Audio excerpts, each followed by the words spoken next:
Okay, well, hello, welcome everyone, and thank you for joining us on this kind of spontaneous 3PGC webinar. It wasn't planned as most of them are. The idea of doing this webinar with Chip really came up because I had the pleasure of visiting Salt Spring Island for the 3P school this last weekend, and just got the idea to ask Chip if he'd want to do one on Friday. So luckily for all of us, he graciously accepted. So again, welcome to the 3PG Global Community. The Three Principles Global Community is a nonprofit organization that's committed to bringing an understanding of the three principles to people throughout the world. And today we are with Chip Chipman. I'm going to tell you a little bit about Chip. Chip Chipman is recognized worldwide as a consultant, facilitator, public speaker, and guide, dedicating to sharing the true nature and essence of the three principles of mind, consciousness, and thought. Along with his wife, Jan, he was privileged to be guided by his mentor, Sydney Banks. Together, they've worked with businesses, not-for-profit organizations, drug and alcohol rehab centers, inmates and staff in prisons, or simply with individuals seeking more peace and understanding in their lives. While operating in Tampa, Florida for over 24 years, Chip and Jan had the honor of hosting many executive and couples retreats with Sid, both in North America and Europe. Those experiences taught them to see the value of simplicity and depth, and to always see that the truth and knowledge they sought to share was already present in every soul that came. Jan and Chip currently live on Salt Spring Island and share their understanding through teleconferences, Skype sessions, and retreats for individuals, practitioners, and couples.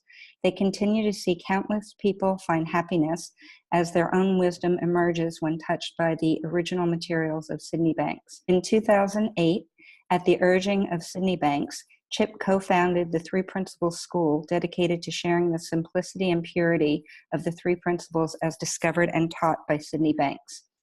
So thank you so much for joining us. And Chip, I'm going to go ahead and turn it over to you now. Thank you so much, Bonnie. And Bonnie, thank you for setting this up so quickly. It was a pleasant surprise. I was just saying to Bonnie before we came on that this is like the first day since a couple of weeks before the school that we've had a day without commitments. And so this was just perfect. It was just a pleasure to be asked, and thank you all for joining us today. And I don't know what I'm going to talk about. I had the feeling of talking about gratitude and simplicity. And so I'll take my best shot at that. But I'd love your input and your insights, your questions anywhere along the line. Maybe you'll stimulate a couple of different directions as we explore the principles once more, as we all have so many, many times. But on the subject of gratitude, let me start there. I was talking to a client yesterday who was just having those first few experiences of actually seeing life completely differently. You know, like somebody who'd had some struggles, had come across the principles not long ago, in a matter of months. And then in the last little while, the last month or so, has just seen all of his relationships that had been trouble changing. And just that feeling of that life is good, you know, that it's not all struggle, that it's good. And I was listening to him, the feeling really grabbed me that we are just so fortunate to come across some understanding about how life is created moment to moment, and who and what we really are in that process. And I remember thinking, as I'm listening to this, actually quite a young person, how could this have been my life? You know, and I'm sure we've all asked ourselves that question. How could we end up understanding whatever little bit we do? How could it be that we came across this in our lives? And I could barely talk after that really hit me once more. It's hit me many times, but once more, how could this possibly end up being my life? And in talking to this young person, we got into just saying, like, what else could you possibly wish for? you know, all the money in the world, all the travel in the world. Honestly, I just can't think of any other life that I would rather have than the life of traveling through this ordinary life with some understanding of its true spiritual nature and meeting people at the level we all get to meet people at, just soul to soul. There just isn't anything else that even comes close.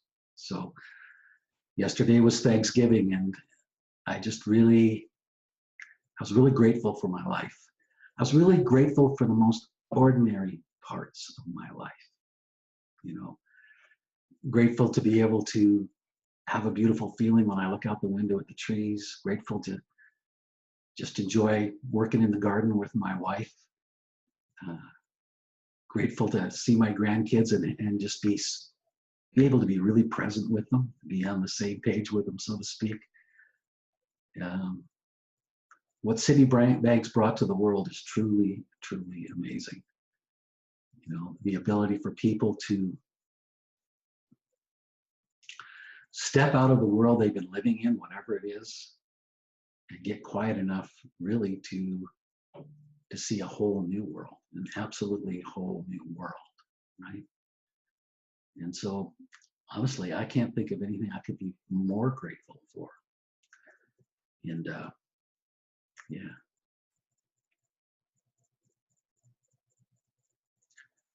I ended that call with that person recalling something that happened very early on after meeting Sid. And the funny thing is, and I still feel this way, my marriage changed. Like, for those that don't know me, my wife and I were about to have a divorce, or started the divorce process when we met Sid. We were really close to the end of our marriage. We'd been married about 7 years at the time. And we had both been searchers. Jan and I had searched in every way you could imagine. And I'm sure many people on this call have had that experience where you just, there must be something, and you try this and you try that. That there's somehow, that there's something to be found, something to be understood. But of course, for Jan and I, we were really looking in all the wrong directions, right? And one day, my wife went out with some friends, a very ordinary day. I think we'd had an argument in the morning just to start the day off in our usual routine. And she went off, and I was resentful for being left at home with our son and just doing my usual thing, all my usual thoughts, all my insecurity. My insecurity often didn't look like insecurity because it came out in anger and aggression and so on. I mean, I was never a violent person, but I wasn't definitely unhappy. So I spent this day in this god-awful state of mind. I can't even imagine what this would feel like if I was to re-experience it now. I spent this day in this terrible state of mind, right? Which was par for the course. That was just like every day back then. And quite a few hours later, which also didn't make me any happier, my wife finally came home. And she walked in the door, and as soon as she walked in the door, I knew something was up, because she'd left with her head down and a bad feeling, and this bright, beautiful face walked in. And I mean, it was just, I knew something was up right away. I mean, I didn't want to recognize it here, but I know I definitely felt it. And she started telling me, we really don't have any problems. It's really just how we're looking at it. It's just thought. And I remember thinking, oh my God, you have got to be kidding me. It's just thought. And then I finally found out that she'd met this Sid Banks guy who we've been hearing about on the Gulf Islands here off the coast of Canada. And I remember clearly thinking that this guy couldn't possibly know anything, this uneducated welder who had never spent all the years I had searching for truth and searching for answers. Like, it was totally absurd, this idea that this guy had just been walking along and boom, the understanding of the ages comes into his consciousness. I'm like, no way, And I started an argument right away. with my wife about this. And then I saw something for the very first time that I was to see many times in the next few weeks. Is Jan got upset. She started to get into it with me. And then there was just this moment when her face just kind of went soft and she offered to make me a cup of tea. And I remember thinking, cup of tea? Let's finish this argument first. Let's get upset first, right? And she just didn't. She just didn't. She just went about her business and had that kind of what I considered at the time phony happy face going on. And I'm looking at this and thinking, well, it'll pass soon. It'll pass soon. Right? And I went to bed that night thinking, oh God, what she got into, and it'll be over in the morning. We'll be back to normal, right? And I remember waking up that morning to hear singing coming from the kitchen. I remember thinking, there's no singing in my house. You know, we don't do that. And I went down and she was just in this great state of mind. And it actually upset me. It made me angry, you know.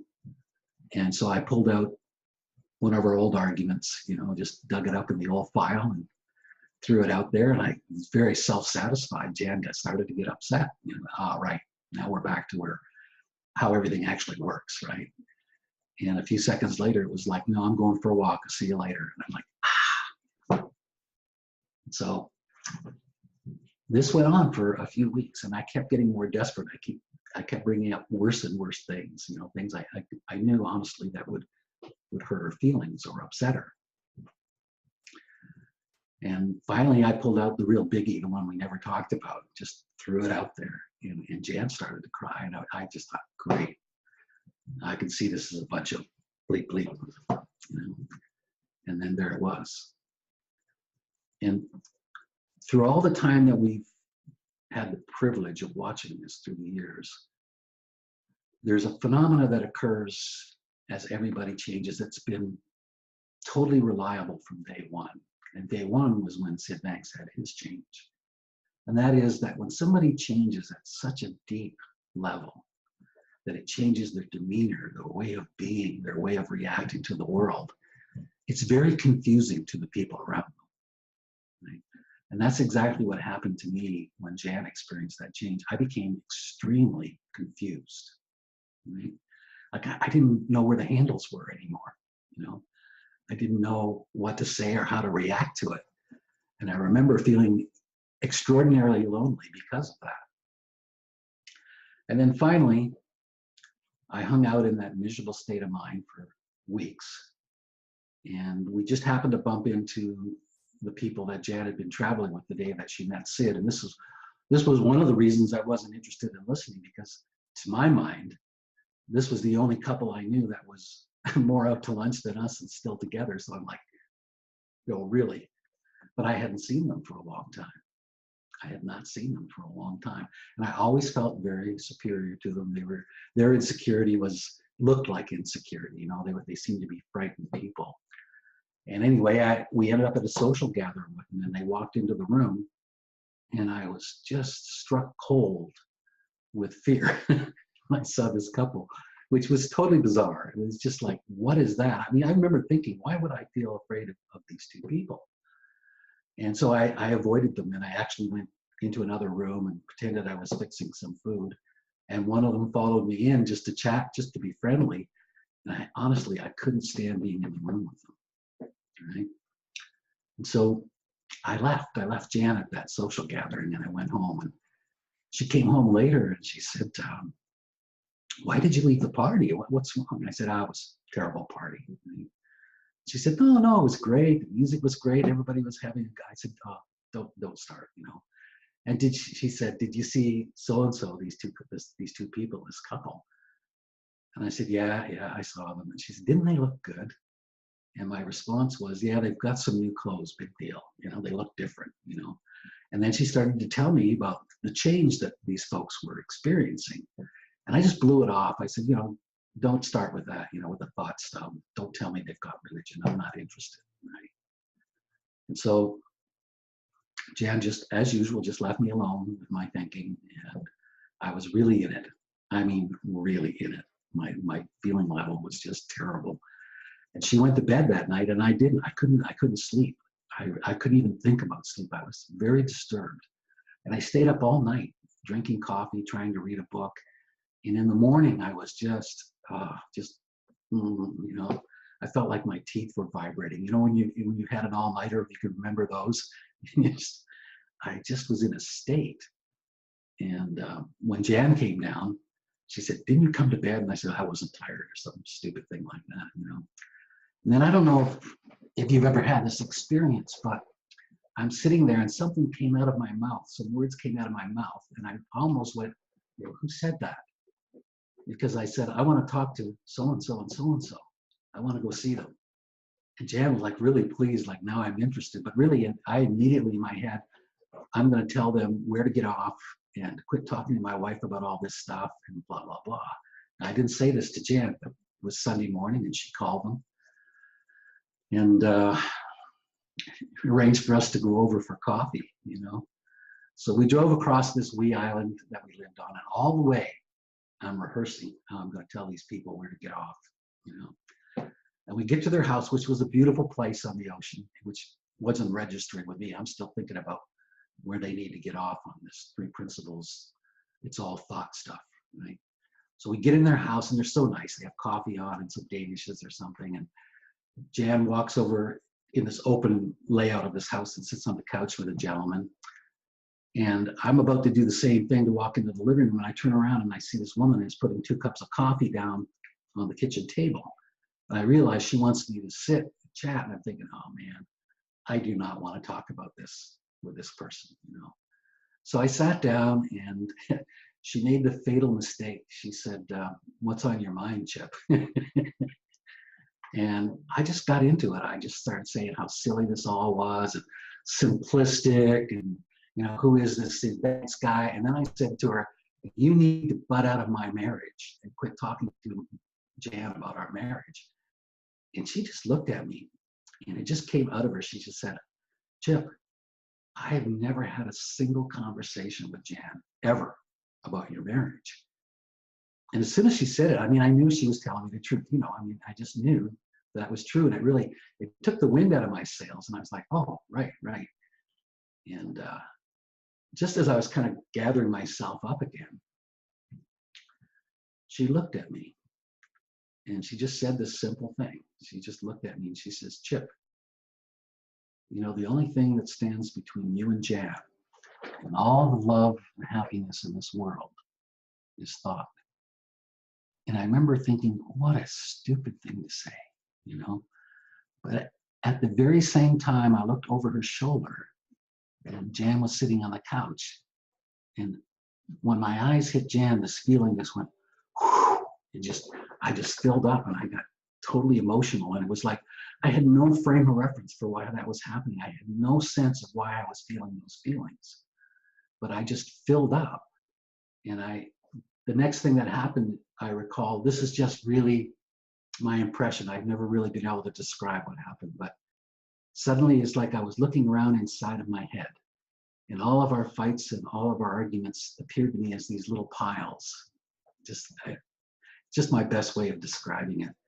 And I remember thinking,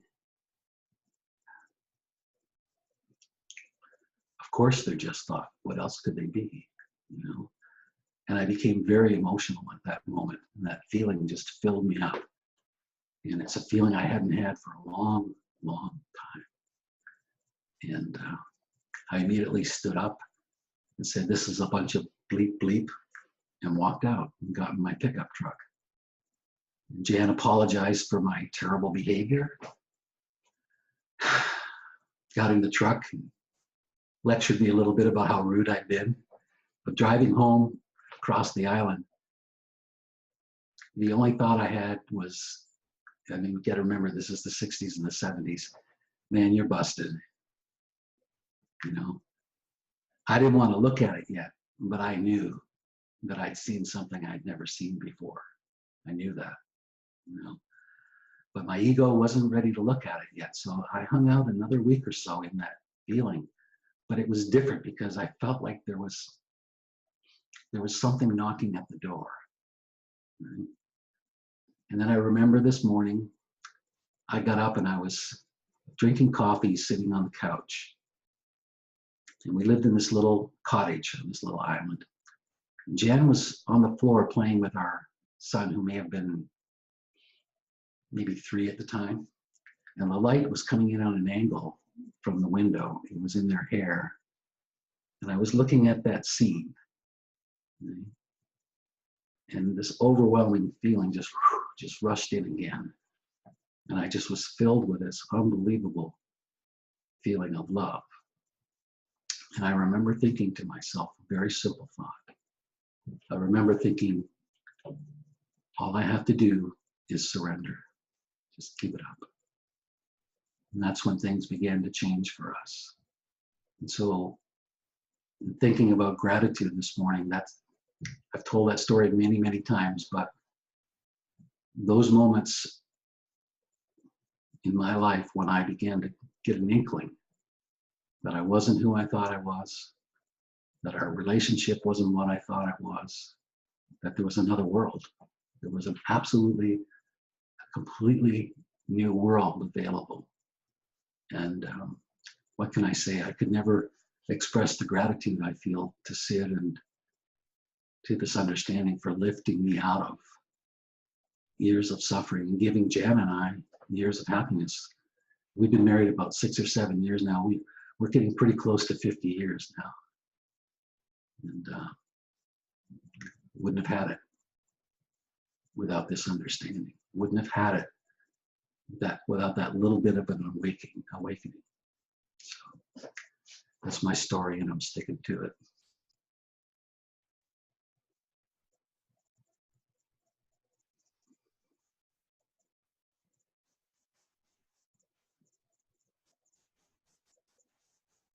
We keep seeing it over and over again. One person in one setting gets a beautiful insight. Their demeanor, their way of being changes so much that it creates a profound confusion for those people around them. And that's where I was. I was very confused. But that confusion was extremely healthy because I was really sure about what the world was before that. Because once you have that confusion, once you get, what's this? What is this? Then the next thing that follows is curiosity, like honest curiosity. Like you've seen something different, you finally become curious, and it opens up your ears. And that same process has repeated itself time after time. I think of working in the prison system, and the first 2 women in the women's prison we worked in, their change was so complete. And I mean complete, physically, mentally, spiritually. The first 2 women that heard something, they changed in a way that nobody in that environment had even remotely seen. Nothing like it. Absolutely nothing like it. It was so profound and so deep that the corrections officers, the fellow inmates, the chaplain, even the warden had never seen anything like this change, right? And it created confusion. It created confusion in that setting. And out of that confusion came curiosity. And a volunteer class with, a dozen people showed up, suddenly had a big long wait list. But the wait list was nothing to do with anything we taught or said, other than sharing Sid's books and videos in the classroom.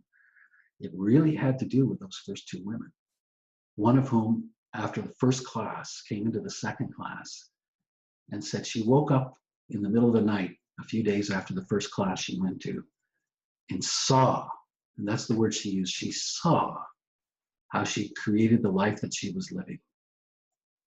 She saw the role of thought in creating the world that she was living in, and she saw the power and the potential of thought to create any world she wanted. Isn't that amazing? That's what she saw. And as a result, her whole way of interacting with the entire world changed. So much so that everybody around her was stunned. Everybody around her was confused. Never seen that before. That's what happened around Sid. I mean, his change is something we can't even comprehend, really. He's walking along, this ordinary person, and out of nowhere, the wisdom of the universe just enters his consciousness. And believe me, it's hard to imagine what that must have looked like to his wife, his children, his friends. I mean, I know that they thought it was mental illness. They thought it was, he'd lost it, right? Until they watched long enough to see how healthy he was, how happy he was, how much he enjoyed life. And then that confusion turned to that honest curiosity, and people around him started to change. So we can fast forward to today, you know, and the people that I know, so many of you are touching. And even if you're not doing it professionally, I mean, if you're talking to somebody at the grocery store, from that feeling, that soul to soul feeling, same phenomena happens, the same thing.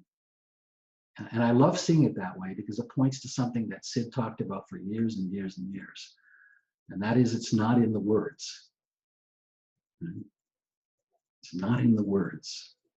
It's in the feeling and the changes that occur as people re-enter that feeling of health. And that's what other beings see. Whether they hear the words or not, they see that profound change in the level of health. They see that change in demeanor. They see that happiness coming out. And that's what gives people hope. And it's the same process to this day.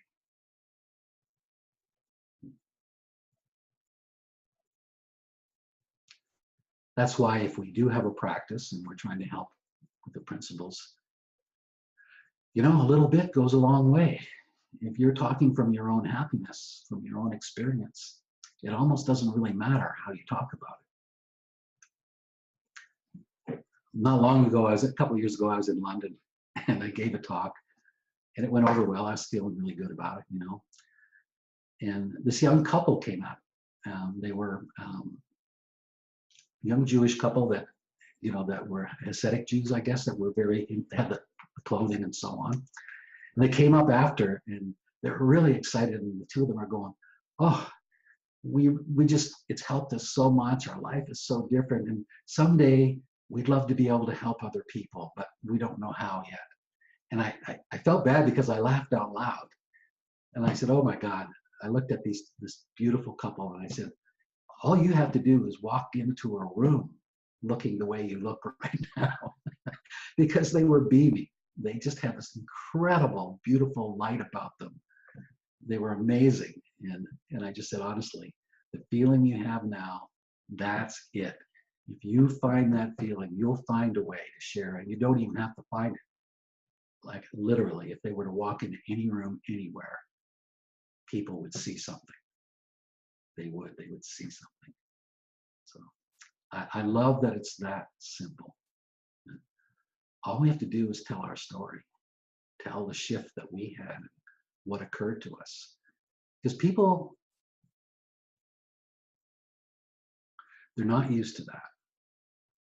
They're certainly not used to the idea that if they just come into the proximity of health and somebody talks to them soul to soul, that their health will arise. They don't know that, you know. And when they do, that beautiful feeling comes over them, and then hope enters the picture, you know. And once hope enters the picture, then the direction of their thinking changes. That's what hope does. It changes the direction of our thinking, you know. And in very simple terms, through all these years, that's actually all I think is happening. Is people who have been touched have a beautiful feeling. They share that feeling. They talk to the soul, to the person behind the mask. They don't talk to the presentation, to the behavior. And that's who answers back. And then change occurs.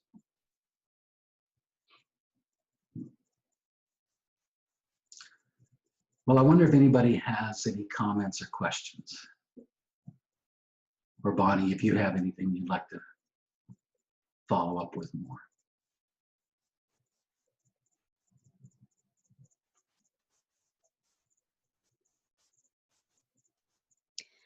Chief, I've got a question. When you were sharing your experience, you described how you had a fresh new thinking that said all you had to do is surrender.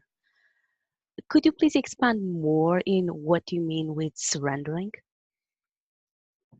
Yeah, I guess the best way to put it is like, I felt like I'd spent my life trying to defend myself or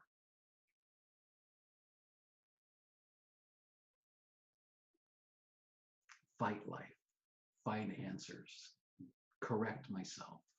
I was, in my mind, I was never good enough. Right? And in that particular moment, the moment was so beautiful. It was the first time I had the senses that all I have to do is enjoy that feeling. That I don't have to keep the fight up. You know, I don't have to try and change. I mean, I didn't think these words then. It was just that simple. All I have to do is surrender. But I know that that's what it was, because I tried so long and so hard to find something, and it just found more upset and depressions. And I just had the sense that all I have to do is give up. And I don't mean give up living. I mean, just give up all of that stuff and just be in that moment with my wife and son. And I don't know how to explain how I knew that that was what I had to do. I just did. You know, so it was like giving up trying to prove or find or improve or fix. Just giving up, you know, on all of that stuff. It's like if it has always been within us, which is, I mean, I don't think there's a talk that Sid gave ever that he didn't say it was already there, then really it's more a matter of surrendering the other stuff and experiencing health in just a split second. So that's what that was to me. It was just surrendering to a beautiful moment, giving up my thinking for just a moment, that desperate proving, you know, just And I really do remember the feeling through the rest of that day was an absolute feeling of relief. You know, I've been so upset about my life and life in general for so long that to have a day when I didn't have to think about that was, well, it had never happened before. So that's what the surrender was to me. Surrendering to beauty when you see it, to love when you see it, just giving it up. You know? I remember going to Sid's house one day. He called me up and asked if I would come and help him work on one of the books he was working on. So I drove across the island, and I got into my head about, geez, I don't deserve to do this, and I've got this question to ask him and that question to ask him. And as I got closer to his house, I got a little more insecure. And this was a while after a year or two. And then I got to the front door and I knocked on the door and I heard, "Come in." And Sid looked at me. He said, I hadn't said a word. He said, "Give it up, Chip." Just the way he said it, it just went through me, and I just stopped. You know, he just, one sentence, he just looked at me and said, "Give it up, Chip." And we had this wonderful afternoon together. So I guess that's kind of the same thing as well, Glacia. You know, just give it up. We can't think our way into our true self. It's not possible. If you try and think your way into your true self, you're trying to do it from the very thinking that's created your imaginary self. And so the only way we can come to know the true self is to experience that feeling. That is the true self. It's the experience of the feeling that teaches us who and what we really are. You know, you can't think your way into it. I had a dear friend in Tampa. Was my best friend for a long time. A wonderful guy who passed away from ALS a few years ago. And he supported a lot of our work in the prison system. He was the CEO of a corporation that we'd worked for. And so he was always, he just really got a great feeling out of hearing about people who had changed in the programs. And we made a point of, Jan actually journalized every class and sent him a copy of things we'd seen and whatnot. And so this one time, this woman had finished her sentence and gotten out of prison, was doing really well, and he really wanted to meet her. So we arranged a lunch. So we go to lunch with her and this fella, and he was asking her what her life was like now. And for some reason, she started detailing this wish list about who she wanted to be when she finally, became a better person. You know, I don't want to be afraid of life. I want to just feel love. I really like to serve. I'd like to help. I'd like to share these principles. And she was going on and on about what she wanted to be someday. And my friend just waited patiently, and she finally stopped talking, and there was just a little bit of a silence over lunch. And then my friend said, you know, no matter how beautiful a person you can imagine you would like to be, so no matter how you imagine that, no matter how beautiful it is, it will pale in comparison to who and what you really are. At which point she burst into tears. And there was that feeling again.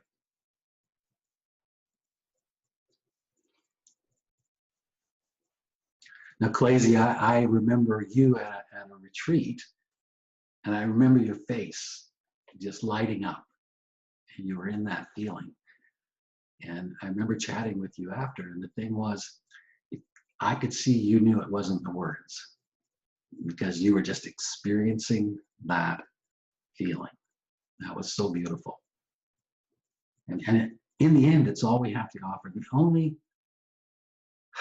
this is a poor choice of words, perhaps, but I honestly believe the only authority, the only authenticity, maybe a better word, that anybody has to share the principles is their own experience of finding that moment of stillness and happiness, and, you know, just being able to love yourself in a moment. That's that experience of finding that and experiencing it is the only thing that gives us authenticity or authority to really share the principles.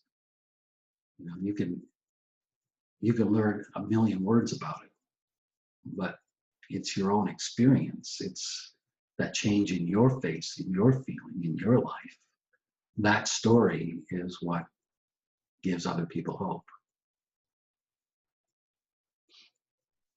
I went a long way on surrender, Clazy, but thank you. Thank you. Thank you. So anybody else? Gretchen, you're unmuted. Hi, Gretchen. I really appreciated hearing your story about the transformation in your marriage. And, you know, to the whole notion of gratitude has shifted my life. My partner has lung cancer, and it's not good. Prognosis is not good. And several months ago, I was in a state of, this isn't fair. This isn't what I signed up for. I don't like cooking dinner every night and doing his laundry and blah, blah, blah. You know, Sure. how you can get into a role on resentments. And I picked up a book I had by Byron Katie, and in the second paragraph of the introduction, she said, suffering is from confusion. And confusion is arguing with what is. And I read that over several times, and all of the resentment just melted away. Wow. And I felt incredible gratitude and honor that I got to walk with George on this journey of his. And I haven't had a single resentment of fixing dinner or doing his laundry since then. It's just, and I'm so grateful, because it's so much nicer to cook for someone when you're in a state of gratitude than when you're in a state of resentment. That's beautiful, Gretchen. Absolutely beautiful. It's just a different place. So I'm really grateful. And I still don't like that he's got cancer. Of course not. Of course not. But I can't do anything about it, so don't argue with it. But you're in the moment with it. That Yeah. you're demonstrating and sharing that with is exactly what I mean. It's your story, and there's a beautiful feeling in it. And that authenticity comes through from that. And that's absolutely unbelievable. It's so beautiful. And there are a lot, I mean, just think of all the people who have to go through that, and we all will at some point. Yeah. Who could hear that, and what a difference that would make in your experience of this life. That's That's wonderful, Gretchen. Thank you so much. Well, thank you. That's beautiful.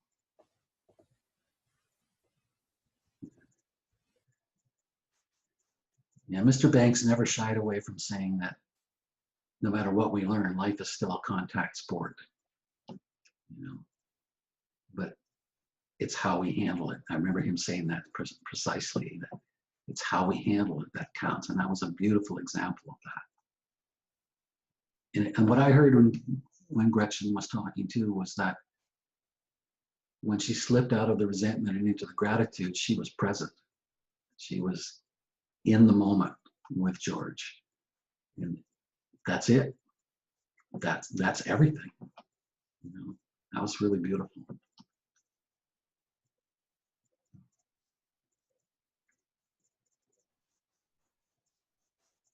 So anybody else? That was really nice.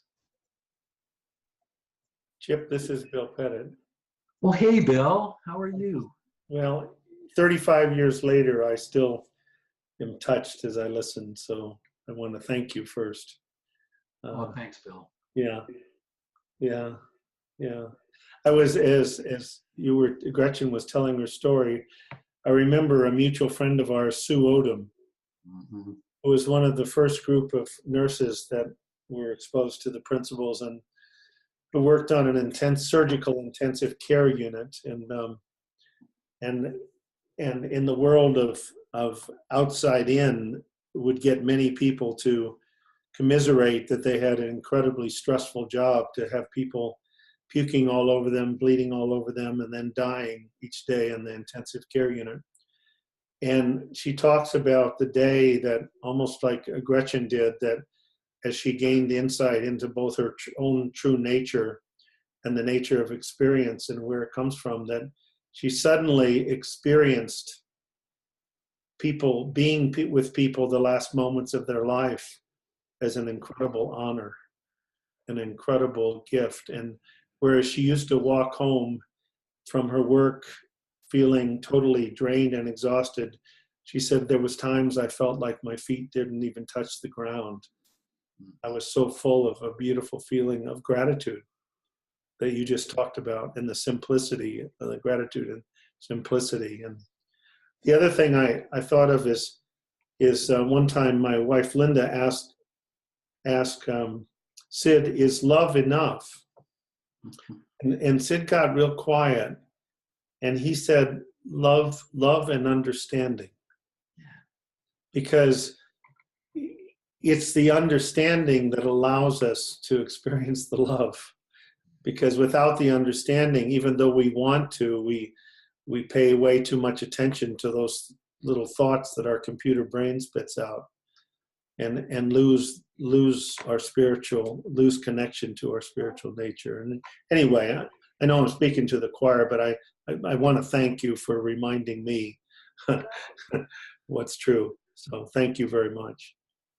Bill, you're welcome. And I thank you for all of these years of having the courage to speak up about what these principles are and what they mean to the world of psychiatry and psychology, because, you know, Sid really saw that that's where the world looked for answers in this age. And I thank you and really appreciate everything you've done for that. I really do appreciate.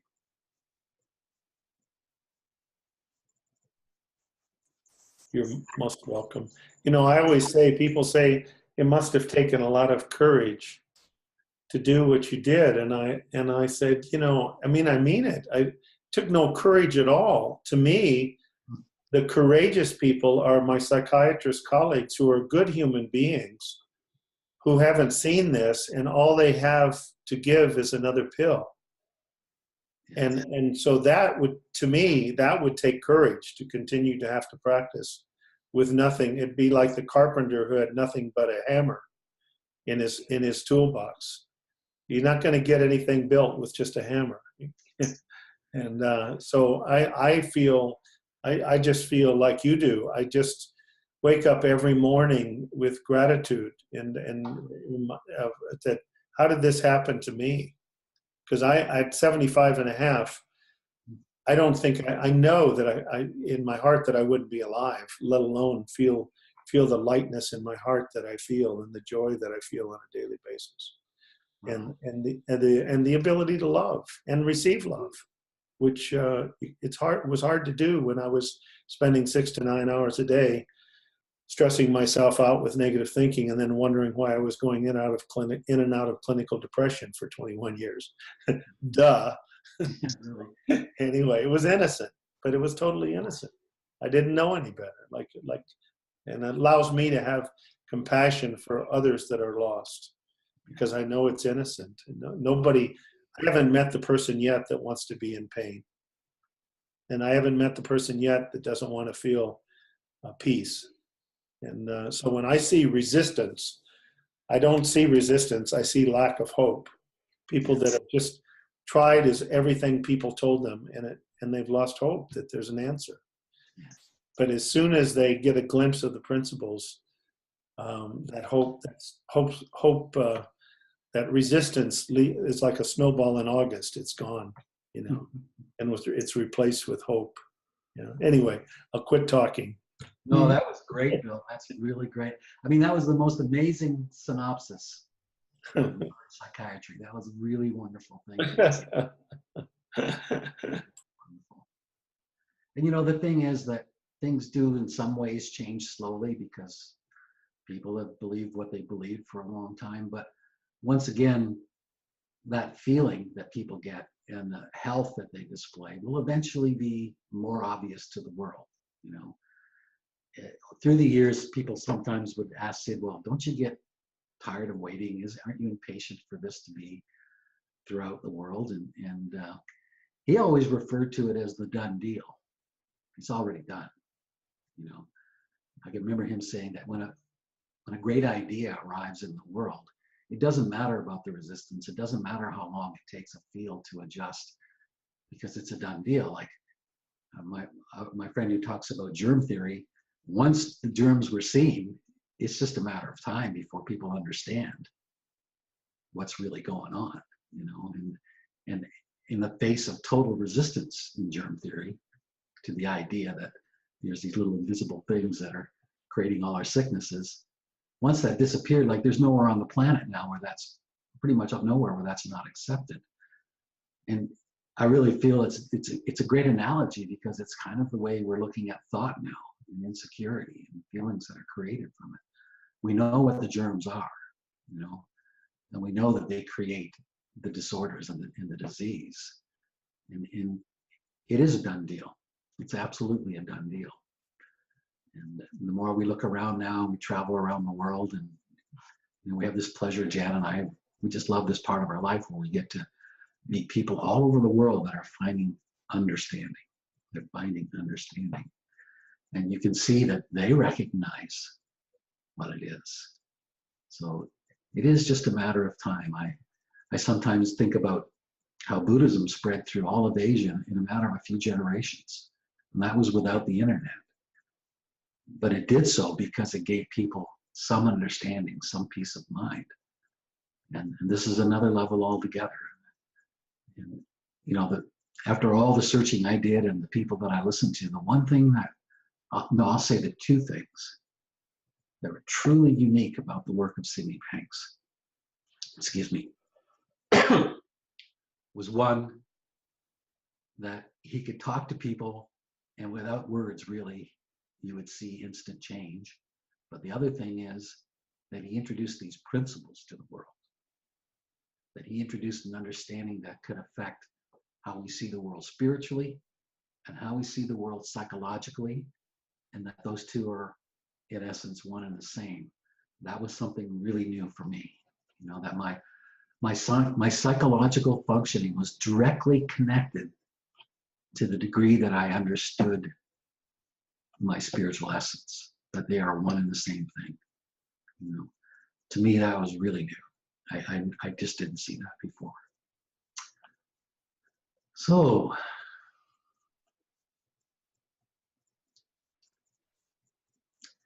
any other questions or observations, or insights?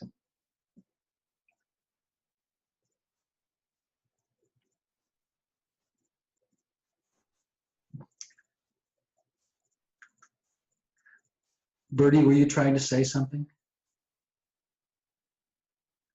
We'll have to unmute Bertie for a moment. Hi, Bertie. Hi. I'm really enjoying our conversation tonight. But some of it's been about death. And I've got a friend who's just been taken back to the hospice, and she's dying at the moment of cancer. And all this week I've been, 1 minute I'm floods of tears, next minute I'm okay, then I'm in floods of tears, I'm okay.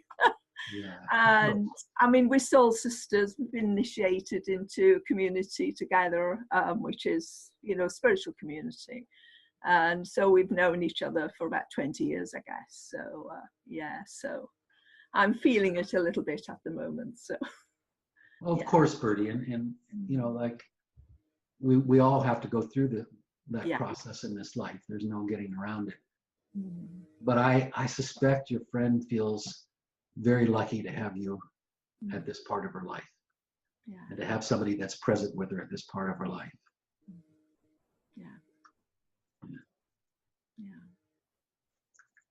It's a hard thing to talk about in a sense, but it's definitely evidence that there's beauty in every part of life. When my friend Reese passed away, he had ALS, and, you know, towards the end, he really could only move his eyelids and his mouth, and the end was near the last time I saw him, within a few days. And the most amazing thing is that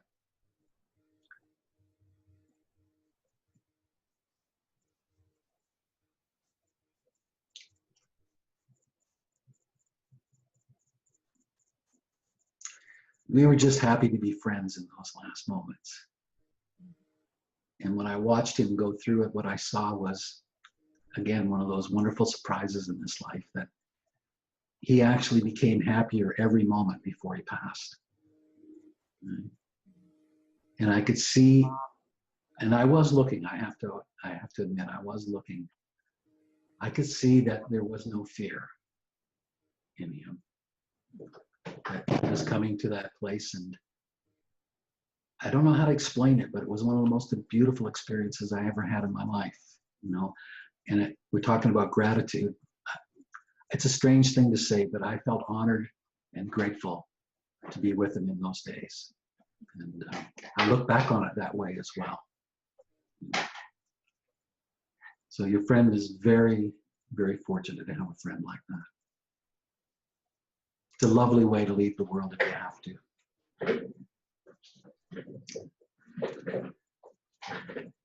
Thank you, Bertie. thank you, Chip. Thank you. Wow. Well, Jan has come in to say hello. Is that okay? We can slide over here and see me better half here. Hi, everybody. Bertie was just talking. Bill was talking earlier. It's been just really nice. Really nice. So nice to see everybody. Lovely collection of people, that's for sure. And a few old friends, yeah, and a lot of new friends. A lot of new friends. Well, it was so nice that Bonnie thought about this talk for the holiday season, and I wish everybody an absolutely beautiful holiday season this year. And I know we're looking forward to being with our family. Yeah, we are. Yeah.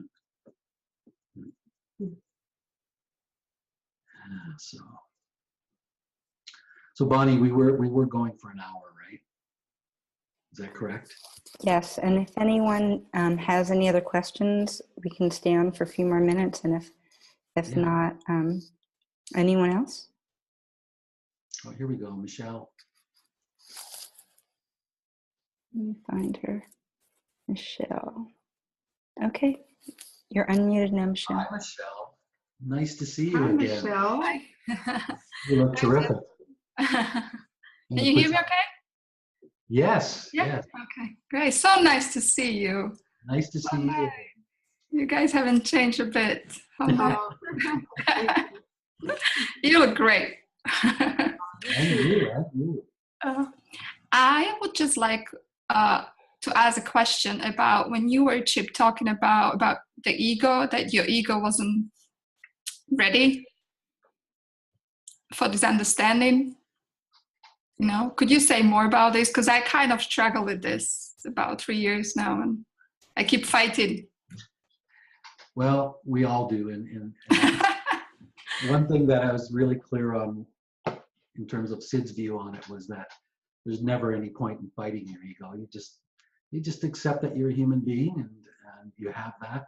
It's an interesting dichotomy, because on the one hand, you know, we have our issues with our egos and our insecurities, but on the other hand, the more attention we pay to it, the stronger it gets. Mm. So it's be kind to yourself, you know. Like, I think if you're hard on yourself for being human, it doesn't really help find that nice feeling. Mm.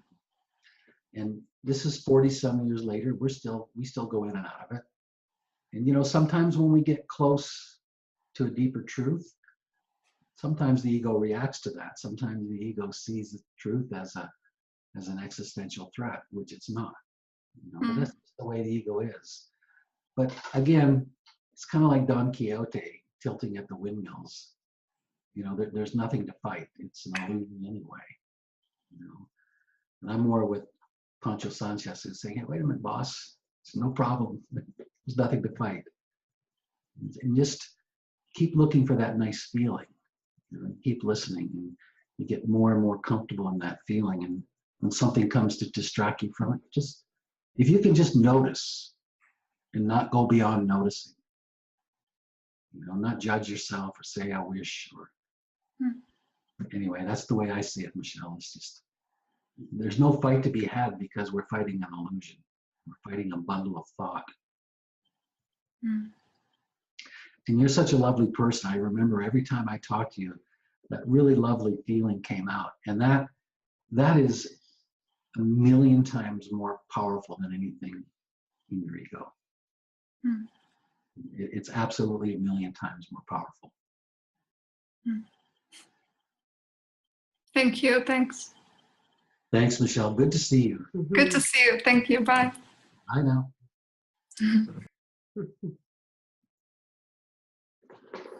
Brian, I just noticed. Oh, you're muted again. Did you want to say something? Or is it Brian? Brian. Yeah. Brian. Chip and Jan, I don't know. I don't know if you can hear me, if it's too windy, but no, I'm riding my mountain bike up a hill, and it's just been lovely listening to you. And I just wanted to share. I mean, if it's too windy, I apologize. But no, it's fine, Brian. It's fine. Several years ago, we had a conversation just after my introduction to the principles, and you were so encouraging. I was about attempting to embark in sharing this understanding to law enforcement and paramedics and firefighters that have encountered a lot of suicide among their ranks over the years and recently. And it was my question was, Chip, you know, how do I share this? And what do I have to have? And just your encouraging words of, you have what you need. It's all there. And you sent me out in the world, and it's been an incredible journey. I really appreciate this, and thanks again. I share with these, you know, one of the messages that they get so often is that they are seeing things and going on calls that they shouldn't see, and I resist that, because I think they're on the front row seat with a full backstage pass to life, and it is such a privilege to be with people in those final moments, and that there's nothing that they just engage with them. They share their heart. They don't have to be invested in the outcome, because we have no control over the outcome, but we do have control of being fully invested, and that's a beautiful thing. And I just appreciate you giving that encouragement those years ago for me to go out into the world and share this. Thank you. Well, thank you so much. That's really nice to hear from you, and to hear that you're enjoying that work so much. That's wonderful. I mean, that is a world where people can use all the help and understanding they can get. Thank you so much. Thank you. Nice to hear from you, Brian. Yes, yes. Some voices we haven't heard for a while. That's really, really great.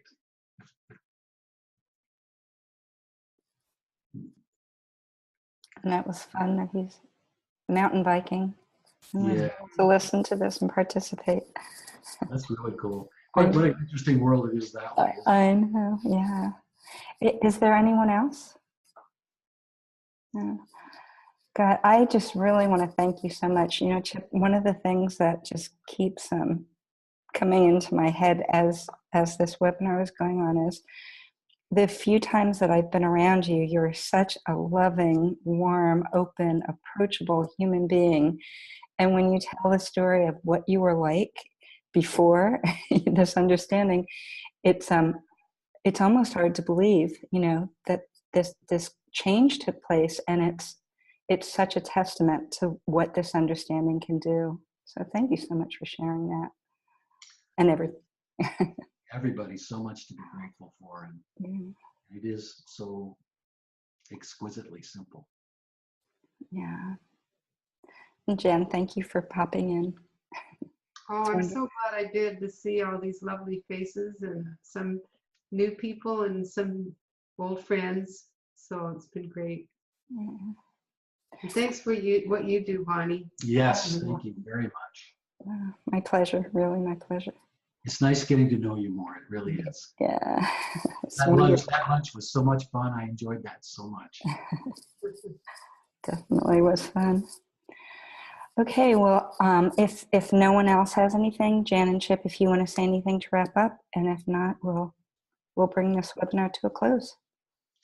Well, just that the simplicity is always there for us. You know, like the most amazing gift in all of this is Sid's recordings and materials.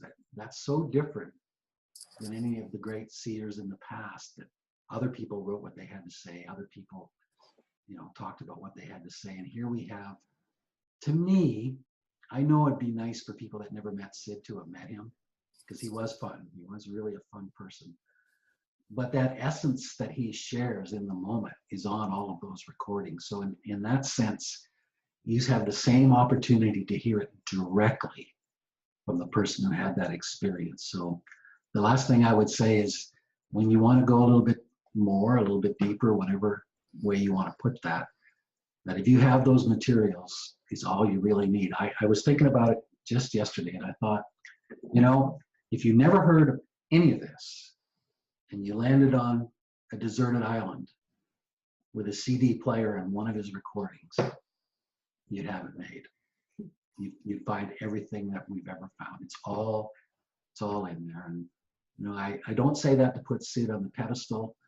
I put the experience and the knowledge shared from the place of that experience on the pedestal. So God bless everybody. Thank you so much. Yeah, enjoy this lovely weekend, and I just really appreciate spending this time with all of you. And I wish all of you the most beautiful holiday season. And I feel like every time I get caught up in things that I have to do, I go back to that, you know, what it's all about, and just sharing that beautiful feeling. So I wish that all for you. Thanks, everybody. Thank you all. And for anyone who can, the next webinar is December 14th with Lynn McWright. So hope to see you all then. Bye-bye. Bye now. Thank you.